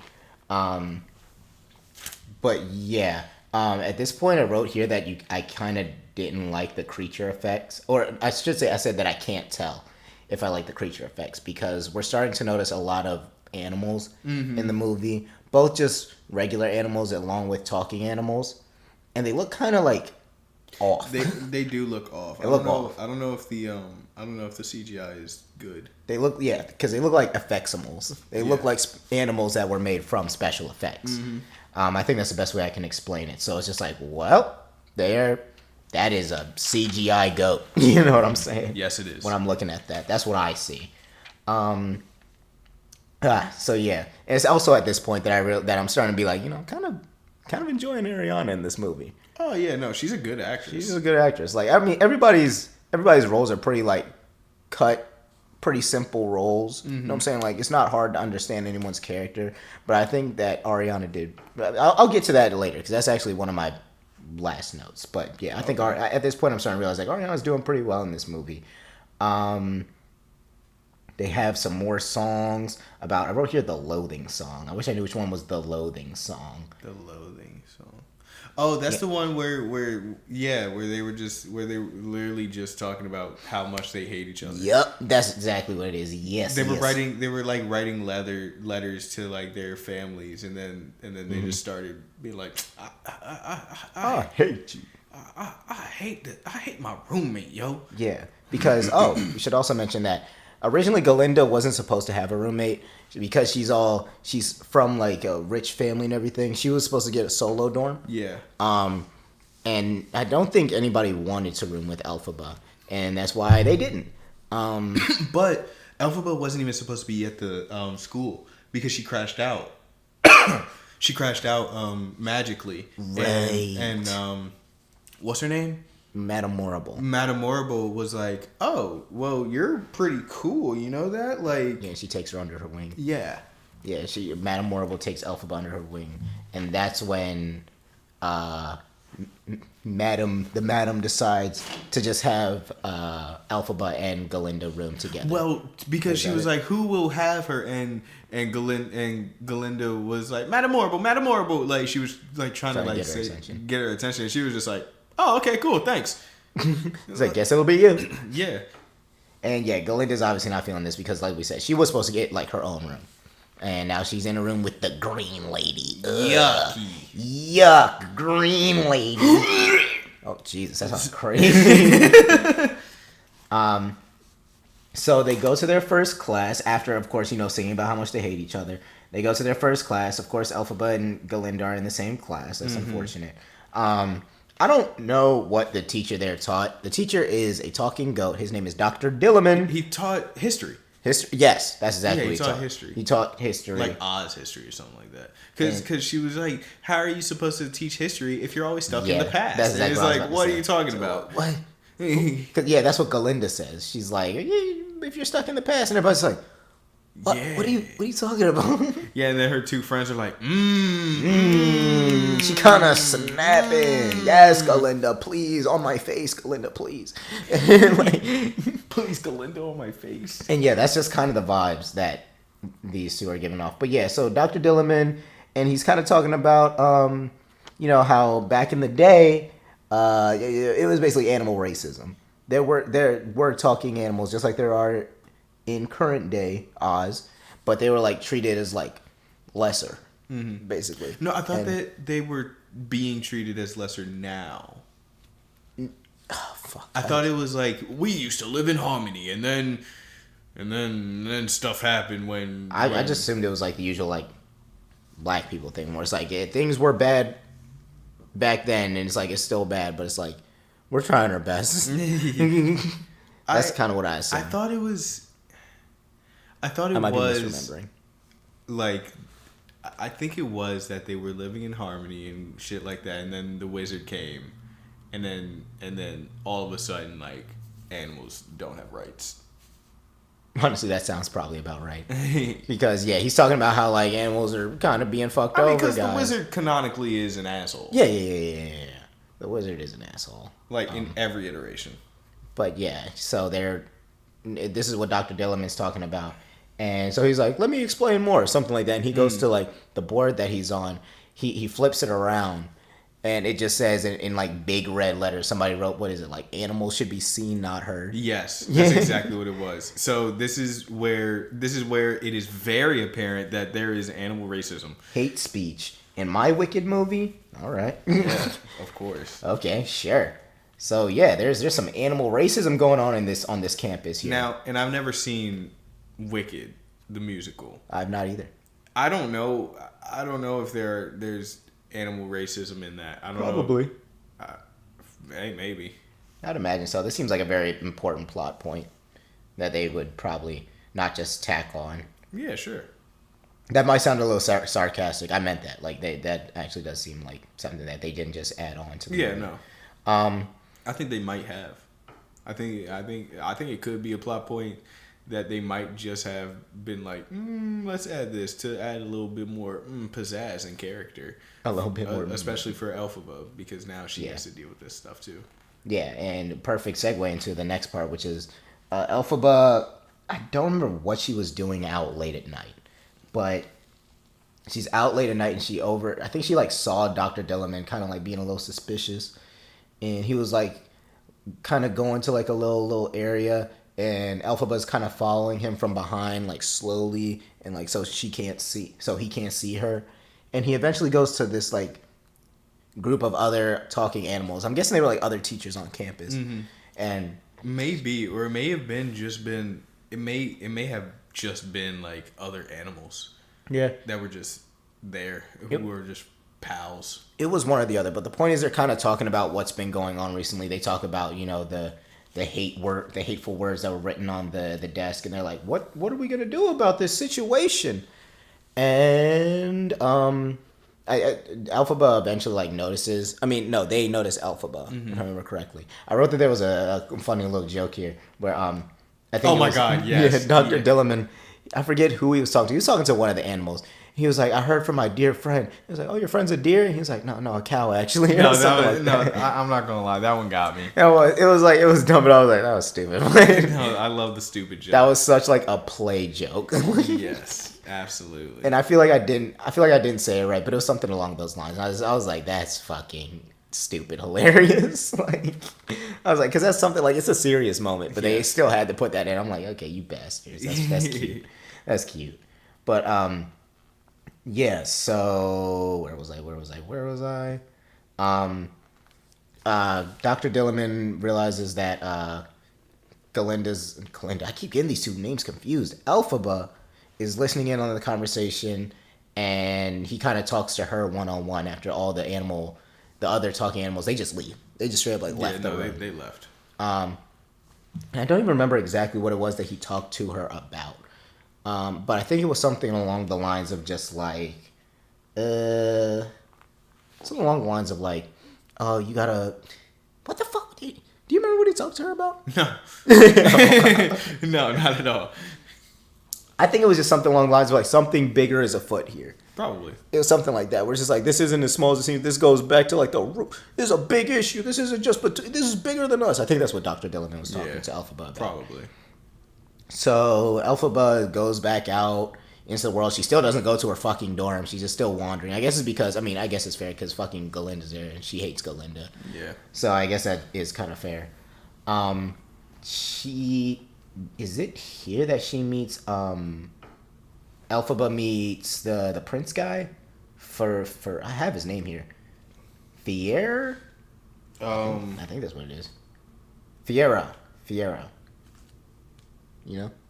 Fiero Tigliar, I think. Tigliar, or whatever the fuck his name is. No, I don't remember when he meets. Well, I'm just gonna say that I believe that this is when Elphaba meets Probably Fiero, because she meets Fiero before Galinda. Yes. Yeah. So then this is almost certainly where this happens. Because like I said, she's still just out in the world, and she stumbles upon Fiero. Fiero's like a prince, and he's just on a horse. He's just like this. You can tell he's like a fun-loving, like little flirty guy. He doesn't fully mean it, but he just likes to do it and shit like that. And he's also off put by her green skin. She gives him the dialogue. Well, no, he's not really like off put. He's just like, oh, and Yeah. she's like, Yeah, that's what. oh, I gotta do this shit again. And he's like, and she's like, no, I didn't eat grass. When I was younger, he was like, I did. No, I did. Yeah, I forgot about that. She That's was funny. like, no, I'm not seasick. And he was like, why would you be? Yes, I've always been green. And she was, and he says something along the lines of, okay, cool. Have you always been this defensive? Like, yeah. And she was off put by that. She was off put by his like his lackadaisical need. Like obviously, like he doesn't really care. Yeah. Like, Yeah, and she's yeah, like, yeah, oh, well, all right. Yeah, no, that's good. I'm glad you said that. I forgot about that.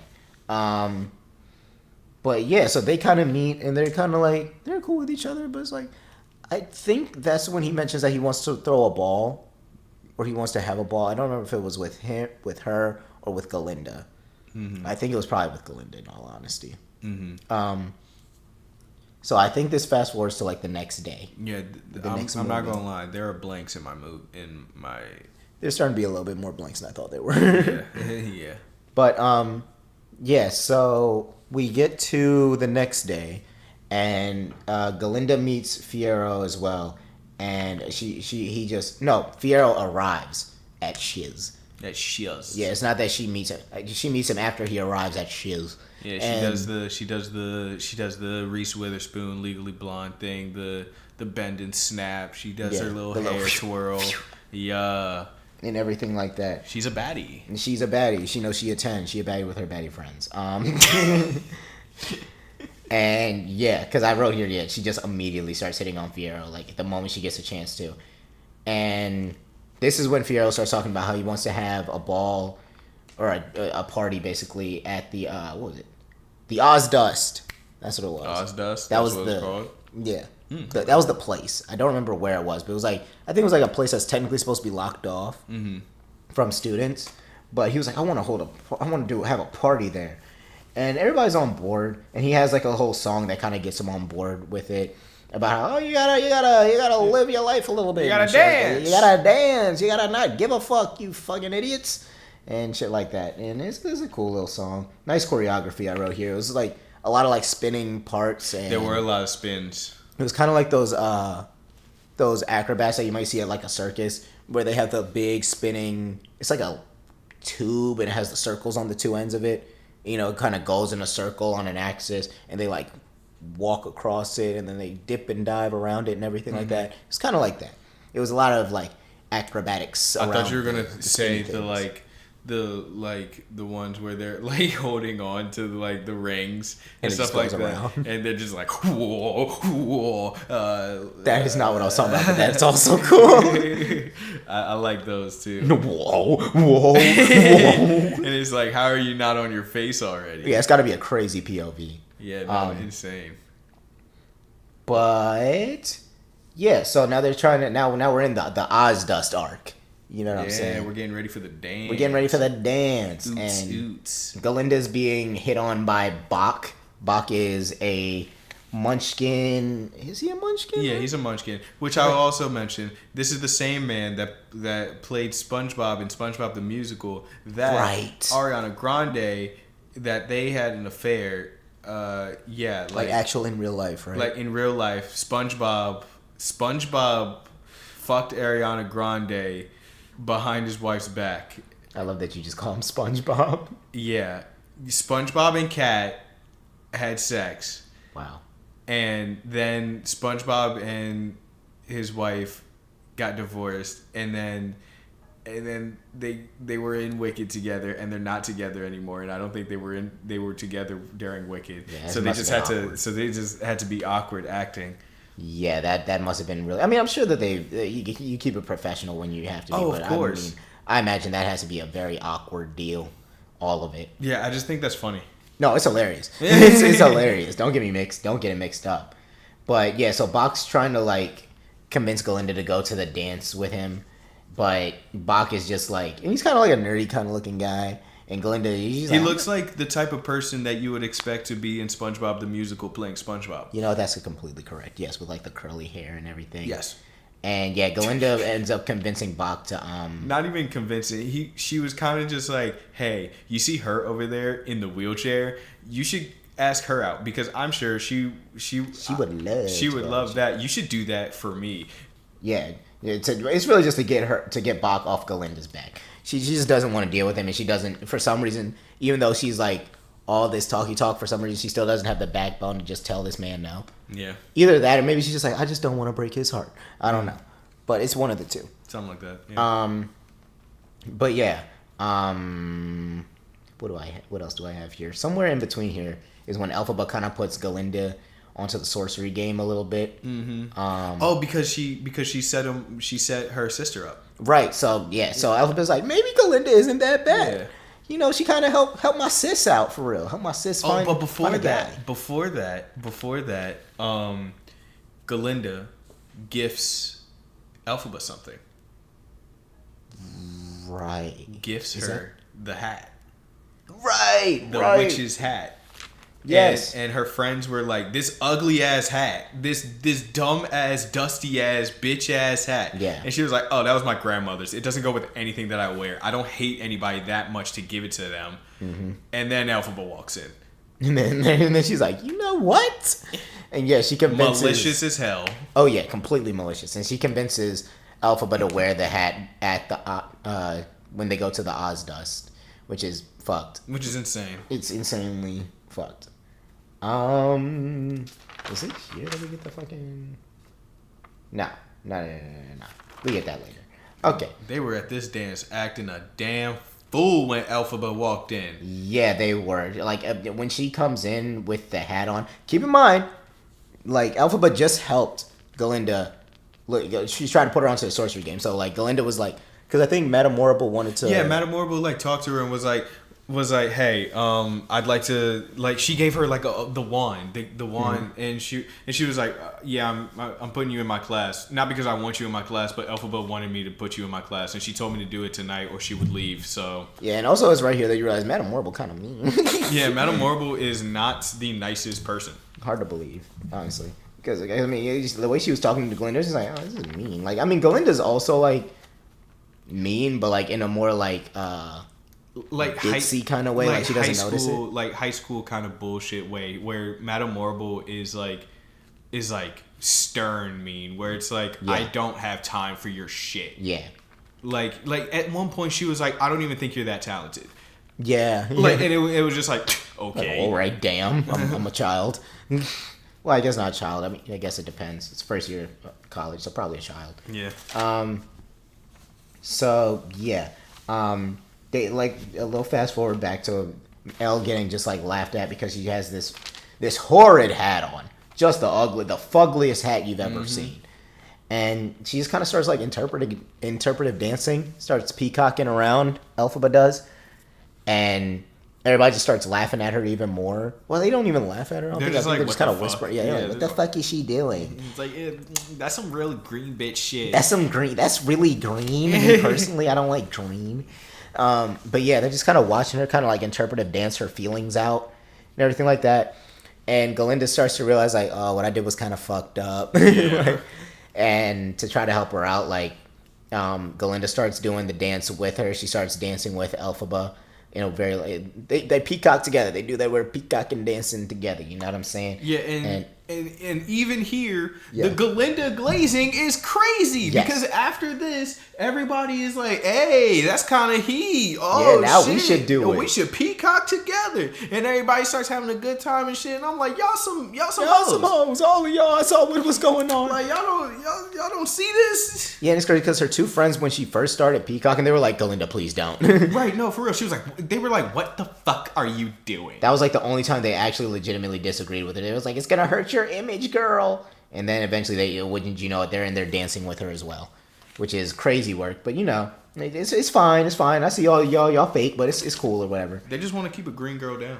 Oh yeah, 110%. They just want to keep a green girl down. But yeah, after that scene, that's basically when they really start becoming buddy. Mm-hmm. So yeah, L and I'm just gonna start calling him Elphaba is L, and Galinda is gonna be Gal, or okay, Gil. Yeah, I guess. So this is when this is when we learn. I think I just said I was gonna. Whatever. You know who they are. Elphaba tells Galinda about fucking whatchamacallit. More about her backstory. She talks about what really happened with Nessa, and how like it's more so like Elphaba's father's fault that Nessa was in a wheelchair from birth.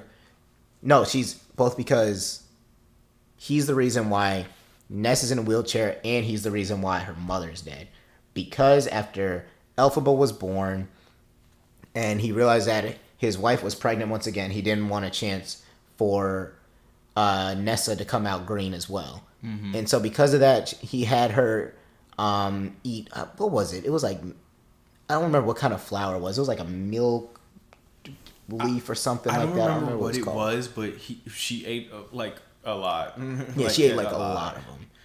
And I guess it caused like birth defects for Nessa, which is why she came out like needing a wheelchair like off rip. And it just like the mother just didn't make it through the birth. Which I was like, Jesus. Yeah, no, I was like, that was a weight that just got dropped on me in this movie of talking, fucking talking animals and shit, which is a theme of Oz, really. But still, it's like, wow, all right, cool. But of course, Elphaba blames herself for it. Yeah. She's green, so she's the reason. If I didn't come out green, this wouldn't have happened. That type shit. Even though, like, obviously, it's definitely her father's fault. 110%. And I think, yeah, because they were sharing secrets, and I think that was Elphaba's secret, right? Yeah. And if I remember correctly, Galinda tried to give off some head ass secret. She was like, me and what's his name me and Fiera are getting married. Me and Fiera are getting married, and she was like, oh shit, that was fast. And Galinda said, oh, he doesn't know yet. Yeah. He's like, what? What?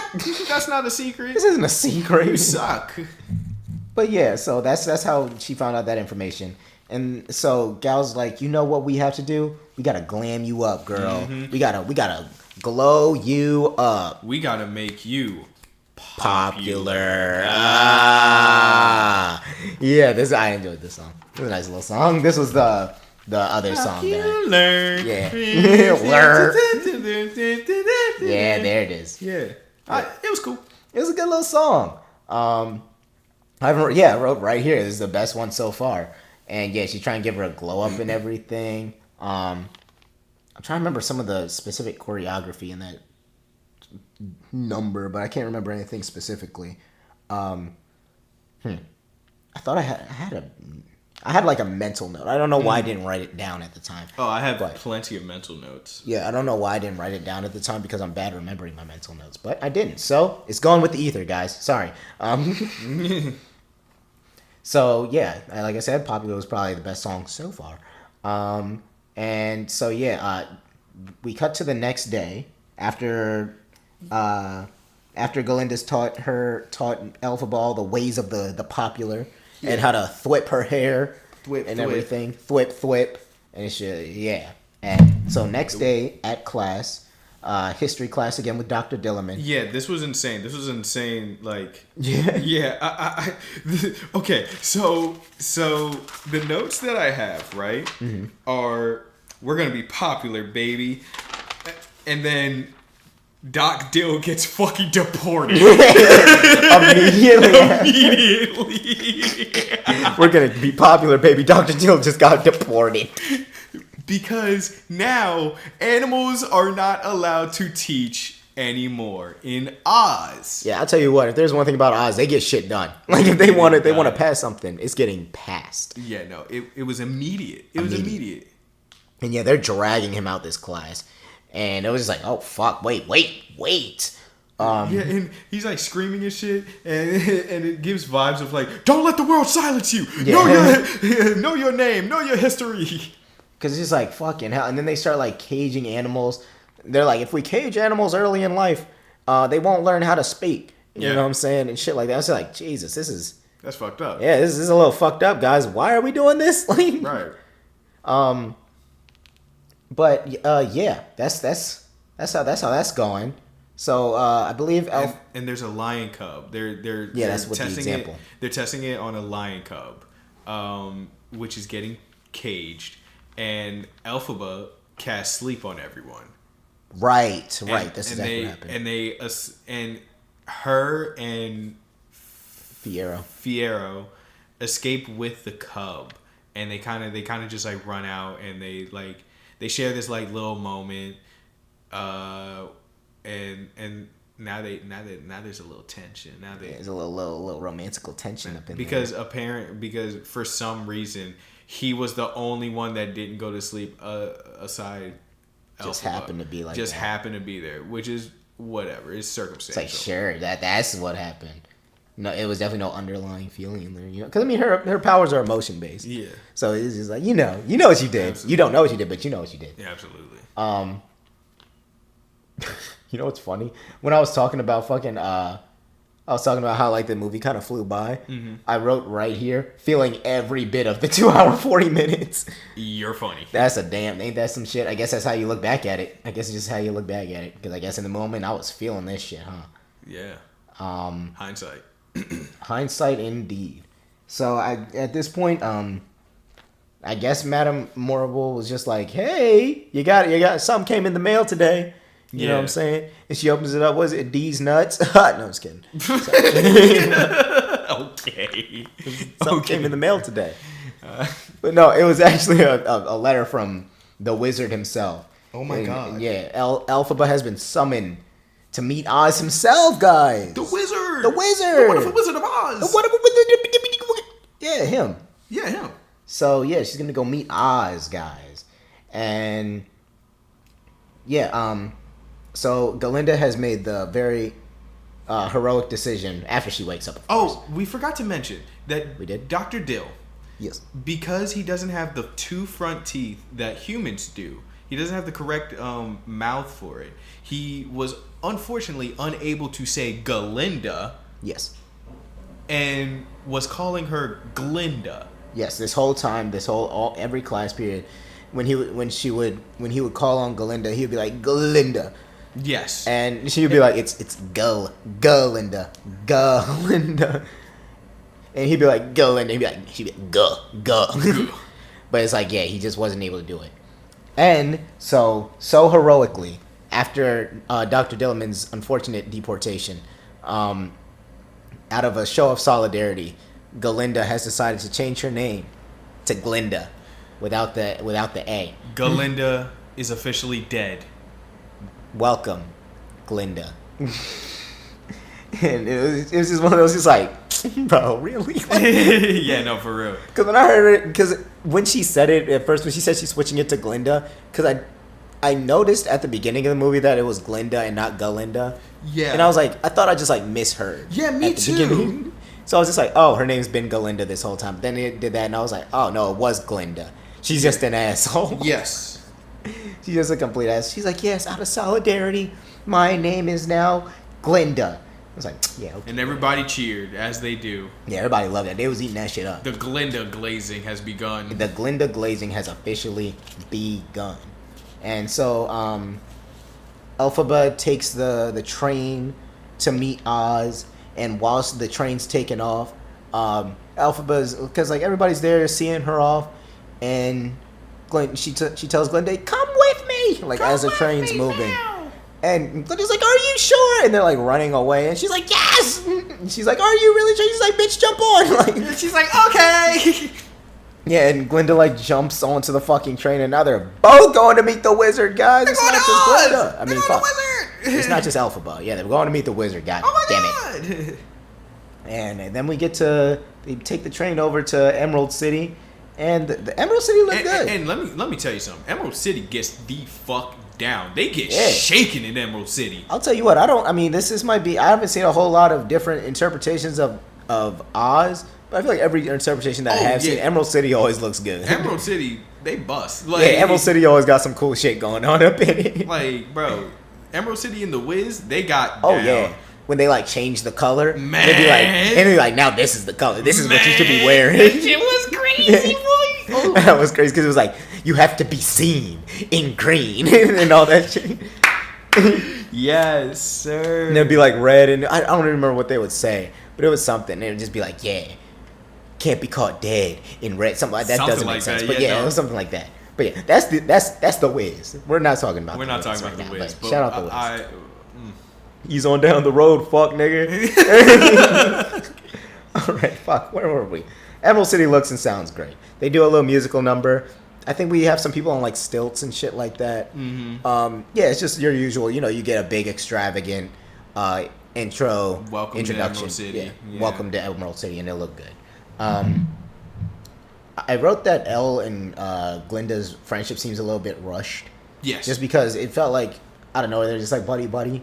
Yeah. Like it was just like, okay, well, you helped me become a sorcerer, and now I'm cool with you, which might actually just track with Glinda's character. Mm-hmm. But yeah, I just thought that was Yeah, just she very- kind of like trades like good favors for friendship. Yeah, where she doesn't really have real friends. Yeah. Where she just kind of sees like, you know, oh, well, you helped me with something. We're best friends now. We're besties. Yeah. Like, yeah. So that might just track with her character. But yeah, I did still think it was a little lopsided because that doesn't still track with like, I mean, I guess we don't know. Like, actually, no, maybe I guess that does work. Because on one hand, you have somebody who's just like thinks that they can buy friends easy, and then you have Yeah. Elphaba who literally just Who doesn't literally even doesn't have have friends. friends, yeah. friends. So she'll take what she can get, sort of, kind of. Yeah, I think that tracks. And she also just sees, she might not recognize Glinda's, like, sort of, Malice. like, yeah. Yeah. So I guess that tracks. I've talked myself into it. It tracks. So We're stubborn around here. You said what? I said we're stubborn around here. We're stubborn around here, except for when we're not, because I've just made up. I just changed my own mind. So we meet the wizard. I wrote the wizard is good and scary, because he comes out. We see his like mechanical face, his big metal head, and it's like, it's all fucking big, and it's like, "Rrr." It's got the bellowing voice and the steam, all the usual effects that it has. Oh, excuse me. And we get to meet the actual wizard because when he realizes that it's like Elphaba. Yeah, he's like, oh, Yeah, he's oh, like, shit. oh shit, word. And then we see. Oh, did you want to go ahead? It's fucking Jeff Goldblum, Yes, dude. sir. I fucking love this.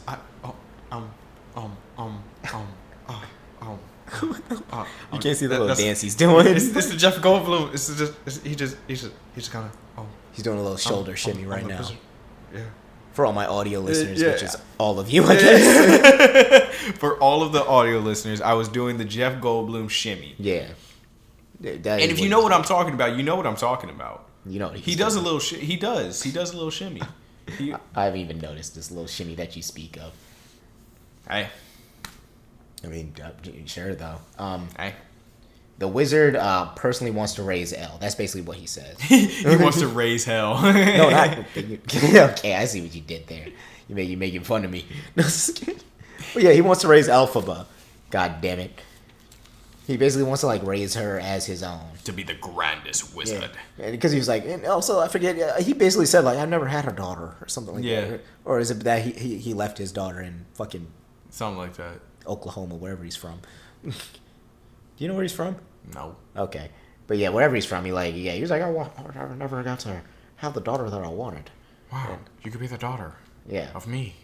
Jeff And Goldblum. this is when we're introduced. I mean, I guess technically we're introduced a little bit earlier during the introduction of Emerald City. I guess is when we're properly introduced to the Grimoire.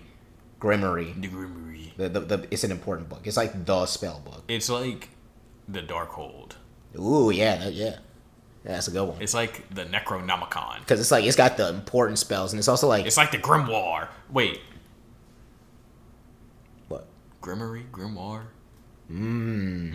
Somebody might have a case on their hands. I was like, wait a minute. But yeah, and it's like only very few can read the book because it's in like an ancient tongue, and they give Elphaba a try at it. They're like, go ahead, see what you might recognize here. And Madame Morrible even lets her know. She's like, it took me years to even learn a couple of these words, so don't feel bad if you can't read. Yeah, she just starts Hamadumbanai. Yeah. and they're all just like, whoa, whoa, whoa, Oh my whoa. fucking God, what the hell? What the hell? And what is born from this magical spell?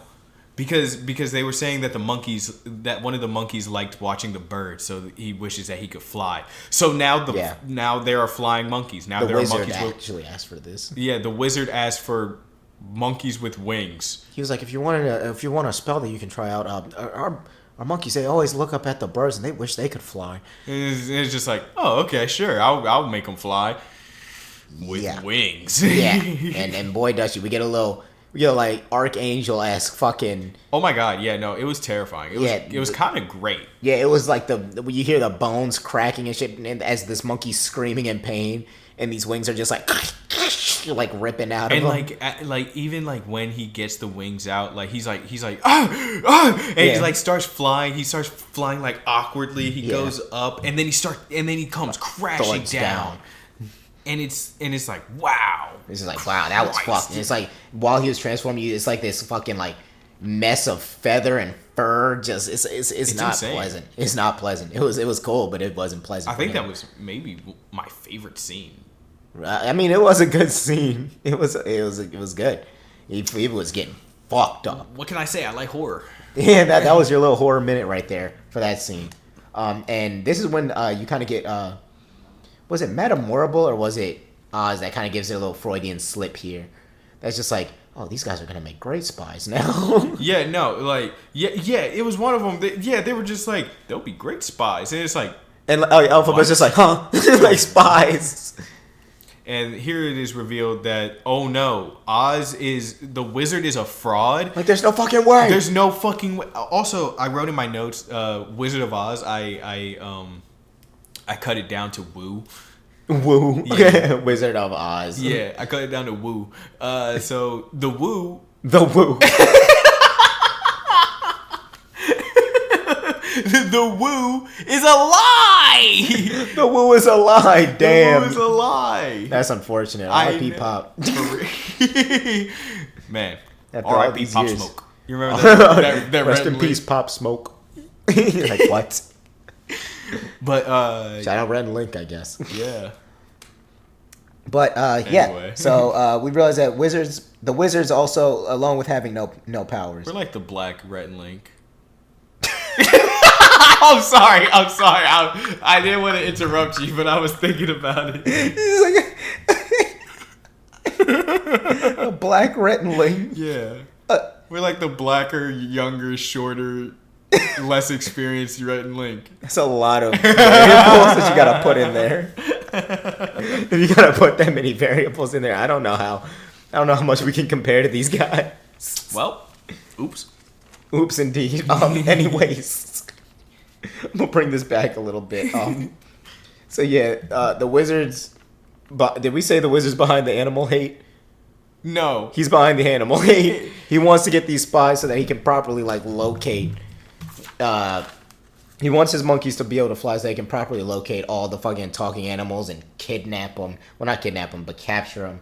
And what does he even want to do with them? He said the one way to unite a nation is a common enemy. Yeah. He's going full Nixon. He really is, and it's like, I mean, the war on drugs. They didn't even seem like they were split really. Before that, wait, was that Nixon? I don't the war on drugs, or was that no? Reagan? I think that's Reagan. Yeah, I don't fucking know. Both.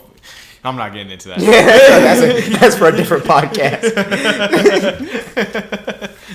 Stay tuned for Chrishmolish Talks Politics. Oh God, no, we're not doing that. I would hate that. That's all. But yeah, we realized here that. But yeah, they wanted common enemies to unite. Yeah. I was about to say the land of Ooh. Nigga, the land of Ooh. That's Adventure Time. Because I was thinking of Woo. Yeah, they're trying to unite Oz. And yeah, so Alphaba and Glinda. Alphaba and Glinda are basically, we got to get the fuck out of here. Yeah. And we get this little chase scene. I think it's a fun chase scene. It's nice. They try to use his hot air balloon to escape at one point. And that shit popped. That shit fucking caught on fire. And it came crashing back down because they closed the ceiling in time. But yeah, no, it was a fun little closing segment. And I think they're trying to barge. Alphaba and Glinda kind of lock themselves in a room. It's like a tower. Yeah, it's a tower. It's like the highest point at Oz's tower. I mean, in the Wizard's tower. And they're trying to figure out how to get out. They've locked themselves into the room. but the soldiers are like they're battering, ramming, trying to get in, and then they start singing, and because they always sing, and then we get we get the levitation spell once more. Yes, we get the levitation, but it doesn't work on Elphaba. Oh, what did it work on, Damon? You know that iconic broom? Oh my god! That a witch has. Oh my god! We have a flying broom. We got a flying broom. And you know what we're gonna do with that flying broom? What are we gonna do with We're gonna fucking defy gravity! Oh my god! And we get the song. We get the song. We are defining gravity. We are leaving room. Yes, we are. And just a powerful It's a great song. It's a good song. Yeah, I'm fucking what's the thing that everybody was saying? I'm really holding space. Yeah, that's what it is. Holding space. Oh, is that what you were trying to say when you were saying what did you say? Creating. I don't know. I don't even remember what you said. It was something like I don't know. But yeah, making space or something. I think that's what you said. But yeah, we're holding space with defying gravity as we all do. It was. I'm not gonna lie. It definitely felt like the big final song. Yeah. Like her big final song. It was cool. It was a good song. Don't get me wrong. She had the vocals. She hit the ha. I'm not gonna do it, but you know the damn note. She hit that shit. It just kept distracting me because this was like one of the biggest things that I have qualms with in these damn musicals, and I thought it was very prevalent here. That's like there are literally soldiers batting, like just like hammering on this damn door with a battering ram, which is designed to knock down doors. Yes. And meanwhile, we got this whole like 3-4 minute song that we got to play. Now, granted, it did end with them like, because I think it like stopped while they were falling, while she was falling, and then it gets back to it. Yeah, but it's still, but yeah, it still feels like okay, the world just paused while we're doing this song. So I was just like, okay, whatever, I guess. Oh yeah, no, I literally wrote that right here. Yeah, movie really paused during the movie. Movie really paused during the music here. But yeah, she's falling down. She's like, oh my god, I might not be able to make it. And she sees a reflection of her as a child in the glass. Glinda's not falling with her. Glinda didn't. It's just Elphaba falling. Glinda ain't built for falling. Yeah, She's built for floating. Yeah. We forgot to mention that Glinda kind of has like we don't know what Glinda's true motive is right now. Yeah, she has like ulterior motives. Because Madame Morrible and the wizard are trying, like they weren't fucking with Glinda at first as usual. But when Elphaba runs off originally, Glinda, they're like, talk some sense into her. Yeah, they're both like, you want to be a wizard, right? Right. You want to be here with us, right? Right. Go get her. Go get your mans. And from this point, when Glinda's like helping out Elphaba, you can't really tell which side she's really on, whether she's really trying to help Elphaba or she's doing this for herself. So I guess we'll learn her true intentions later. Because I'll tell you what, we're not going to figure it out in this fucking movie. Because guess what? We get hit with a big fat to be continued. This This is part 1 of the Wicked series. Yes, sir. This is part 1. And because of that, we can't rate it. We cannot rate it. So you're not getting a rating. You're not getting one. Wait. Should we still try? Nope. No? Nope. Because we rated Dune. But we watched Dune part 1. And part 3 has a different title. It's not part 2. What? Okay, well. And I talked to my mother about this. She was telling me that this half is where the intermission is in the play. Oh, that's kind of cute. So that's actually kind of cute. So by that logic, the movie isn't done. That's kind of cute. By that logic, the movie's not finished. Well, Other Mother has spoken, and I take her word as gospel. Yep. So it looks like we can't rate this one, but we can still give our final thoughts at the very least. So yeah, we can. We can get that started. Even though I will say, because I didn't know that there was a part 2 until the movie originally started, and it said Wicked Part 1, and I was like, huh? Yeah, we wanted to keep that. Yeah. That part a little secret, because when the title rolls in at the beginning, you see Wicked, and then at the bottom it's just like Part 1. Yeah, I was shooketh. Yeah, I was like, there's literally no fucking way, but I guess there is. There is, and as I was talking to my mother about this, I was like, there's no way that this 2 hour and 40 minute movie is just a part 1 to this 2 hour and 40 minute play. Yep. The movie, yes, exactly. 2 hour and 40 minute play. Oh, wait. Exactly. So we're getting 2 3-hour movies to Get cover two this. plays. Exactly. We're getting 2 plays. Well, shit, ain't that about a bitch? Well, bud, did you want to get your final thoughts out first, and then I'll get mine? Yeah, as good as it was, like, yeah, the musical parts did kind of turn me off with, like, we're turning off the movie now to sing our songs. Even when that is the point of the film, like, I understand that it is a musical film. So, like, we're going to have musical parts. Yeah. I'm not detesting that. I'm not saying that it is a bad movie because there are musical parts. No, it is a good movie. And there happen to be musical parts that I don't particularly enjoy. Yeah. I enjoyed it more than I expected. Oh, 100% I did. I really did. And I liked it. Yeah, I liked Wicked. I think the actors did a lot for me. That's one of my main notes here. I wrote that the actors kind of like willed me into this movie. Because on the face value of this, I was like rolling my eyes that we had to watch this movie. Yeah. It also could possibly be because of like the press that was with this movie with Ariana. Oh my god! And what's Elphaba's real name? Do you know? I don't know. I'll look it up. But like where the two of them, it just feels like they're insufferable sometimes. I can't tell if they're really being serious, where they're like holding each other's like pinky. True. And they're like. They just had this weird like talk about him, but they're just like, "Thank you for coming into this room today. You've really been a gift." I'm like, who talks like this? What aliens are you? Cynthia Erivo. Cynthia Erivo.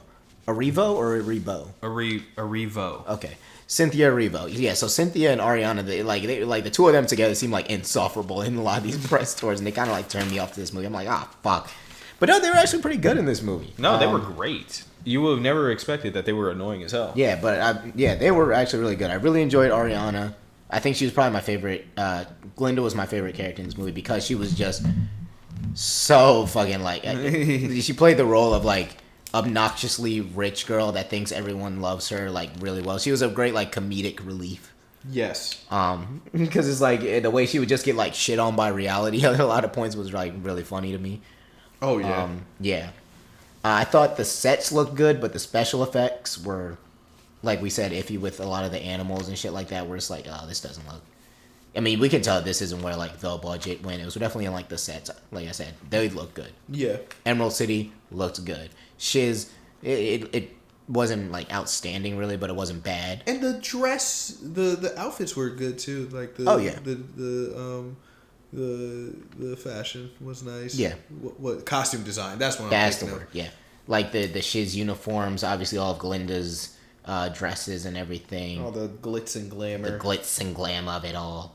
And the last the last thing I have written down here is just I enjoyed it more than I thought I would. Because I think that is really the main thing that this movie caught me by surprise. Yes, absolutely. Because I was, like I said, I was in this arms folded, pouty face. I was like, I don't want to watch this fucking movie. Yeah. And they got me into it. I'll be damned, they got me into it. You should have seen him. I had to jingle some keys in front of him. Yeah, you had to play the whole time. We had Wicked up at the top, and we had Subway Surfers down at the bottom. Yeah. just to be like, hey, why doesn't my snap sound good? I don't know. Hey. Anyway. There we go. Hey, pay attention. Wicked's on. Gotta watch the movie. But no, it was good. I enjoyed it. I enjoyed it a lot more than I thought I would, and I think that boosted up for me. Since I guess we can't score it, I won't. But yeah, final score to be continued. To be continued out of 10. I guess that's what you get here. Yeah. And with an average Chrishmolish score of to be continued out of 10. Wow, that was That's Dune 2 and Wicked, baby Part bitch. 1. Dune Part 2 and Wicked Part 1. Oh Lord, yeah. Yeah. And what's next? What more do we have? We have I'm Still Here, yes. The Brutalists, Nickel Boys, A Complete Unknown, Conclave, and Honora. One of them's on. We'll figure it out. We'll figure it out. We don't have a direct road on which ones are next, but you'll figure it out. Yeah. When you'll see the next video and be like, that's what's next. For real, it'll be in the title. It'll be in the title. But until then, you guys have a good day. If it's nighttime, good night. Watch a movie. Watch a movie. Yeah. Watch Wicked. Watch Wicked and I'm not gonna tell you to watch Dune 2, but watch Wicked, I guess. Watch Wicked. I'll be damned. If you enjoyed this, like, comment, please, subscribe, share. Yes. All of those things would be super helpful. And we will see you guys in the next video and or podcast. Bye. Bye bye. Mwah.